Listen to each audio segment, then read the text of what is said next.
નમસ્કાર, આપ જોઈ રહ્યા છો સ્પાર્ક ટુડે ન્યૂઝ। ગરબાડાના ગાંગરડી ખાતે રામનવમી નિમિત્તે ભવ્ય શોભાયાત્રાનું આયોજન થયું। મર્યાદા પુરુષોત્તમ ભગવાન શ્રી રામનો જન્મદિવસ એટલે રામનવમી। રામનવમીના તહેવારને અનુલક્ષીને ગાંગરડી ગામમાં રામયાત્રાનું આયોજન કરવામાં આવ્યું હતું।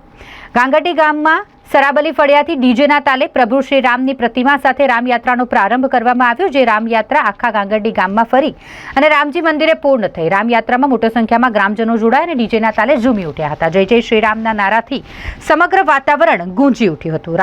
આ રામયાત્રા દરમિયાન કોઈ પણ અનિચ્છનીય બનાવ ન બને તે માટે Garbada police inspector SM Radadiya તેમજ PSI GK ભરવાડ સહિતના પોલીસ જવાનો પણ ઉપસ્થિત રહ્યા હતા।